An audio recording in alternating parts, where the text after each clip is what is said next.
ವಿವಿಧ ಹಕ್ಕೊತ್ತಾಯ ಮುಂದಿಟ್ಕೊಂಡು ಕನ್ನಡ ಪರ ಸಂಘಟನೆಗಳು ಮತ್ತೊಂದು ಬಂದ್ಗೆ ಕರೆ ಕೊಟ್ಟಿವೆ.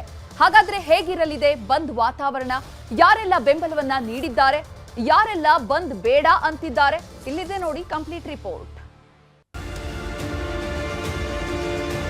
ಮರಾಠಿಗರ ದಬ್ಬಾಳಿಕೆ ವಿರುದ್ಧ ಕನ್ನಡಿಗರು ಕಹಳೆ ಮೊಳಗಿಸಿದ್ದಾರೆ. ಆಗಾಗ ಗಡಿಯಲ್ಲಿ ಕ್ಯಾತೆ ತೆಗೆಯೋ ಪುಂಡರಿಗೆ ಬಿಸಿ ಮುಟ್ಟಿಸೋದಕ್ಕೆ ಮುಂದಾಗಿದ್ದಾರೆ. ಅದರ ಜೊತೆಗೆ ಕನ್ನಡಿಗರ ಬಹುಕಾಲದ ಬೇಡಿಕೆ ಮುಂದಿಟ್ಟು ಹೋರಾಟಕ್ಕೆ ಸಜ್ಜಾಗಿದ್ದಾರೆ. ವಾಟಾಳ್ ನಾಗರಾಜ್ ನೇತೃತ್ವದಲ್ಲಿ ಮಾರ್ಚ್ 22ರಂದು ಕರ್ನಾಟಕ ಬಂದ್ಗೆ ಕರೆ ಕೊಟ್ಟಿದ್ದಾರೆ.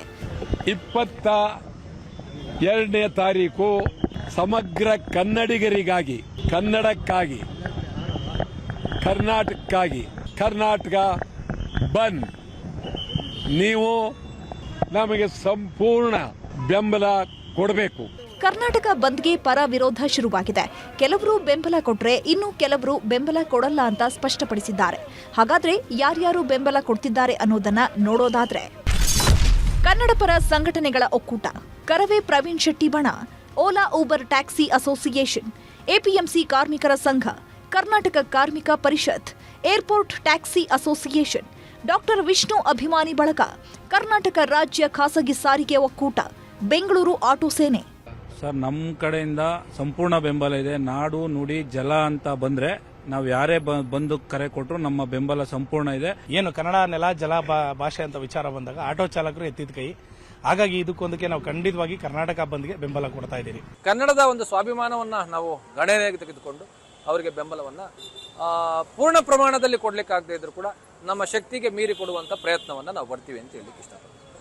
ಕರ್ನಾಟಕ ಬಂದ್ಗೆ ಯಾರ್ಯಾರ ಬೆಂಬಲ ಇಲ್ಲ ಅನ್ನೋದನ್ನ ನೋಡೋದಾದ್ರೆ, ಕರವೇ ನಾರಾಯಣಗೌಡ ಬಣ, ರಾಜ್ಯ ಹೋಟೆಲ್ ಮಾಲೀಕರ ಸಂಘ, ಖಾಸಗಿ ಶಾಲೆಗಳ ಒಕ್ಕೂಟ, ಬೆಂಗಳೂರು ಹೋಟೆಲ್ ಮಾಲೀಕರ ಸಂಘ, ರಾಜ್ಯ ಪೋಷಕರ ಸಂಘ, ಬೀದಿ ಬದಿ ವ್ಯಾಪಾರಿಗಳ ಸಂಘ, ಬಾರ್ ಅಂಡ್ ರೆಸ್ಟೋರೆಂಟ್ ಅಸೋಸಿಯೇಷನ್ ಬಂದ್ಗೆ ಬೆಂಬಲ ಕೊಟ್ಟಿಲ್ಲ.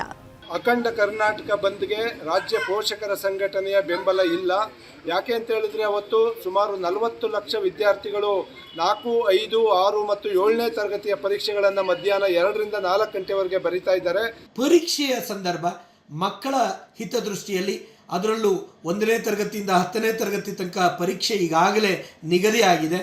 ಇದರ ಬಗ್ಗೆ ಯೋಚನೆ ಮಾಡಿ ನಿರ್ಧಾರವನ್ನು ತೆಗೆದುಕೊಬೇಕು. ಹೋಟೆಲ್ ಉದ್ಯಮ ಅಗತ್ಯ ಸೇವೆಯ ಅಡಿಯಲ್ಲಿ ಬರುವುದರಿಂದ ಹಾಗೂ ಜನಸಾಮಾನ್ಯರಿಗೆ ಆಗಿಂದಾಗೆ ಆಹಾರ ಪೂರೈಸಬೇಕಾಗುವುದರಿಂದ 22ರ ಬಂದಿನಲ್ಲಿ ನಾವು ನೈತಿಕ ಬೆಂಬಲ ಕೊಡಲಿದ್ದೇವೆ.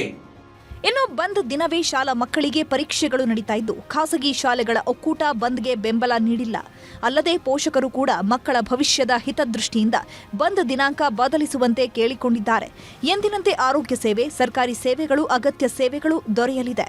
ಅಲ್ಲದೆ ಸಾರಿಗೆ ನೌಕರರು ಇನ್ನೂ ಕೂಡ ತಮ್ಮ ಸ್ಪಷ್ಟ ನಿಲುವನ್ನ ವ್ಯಕ್ತಪಡಿಸಿಲ್ಲ.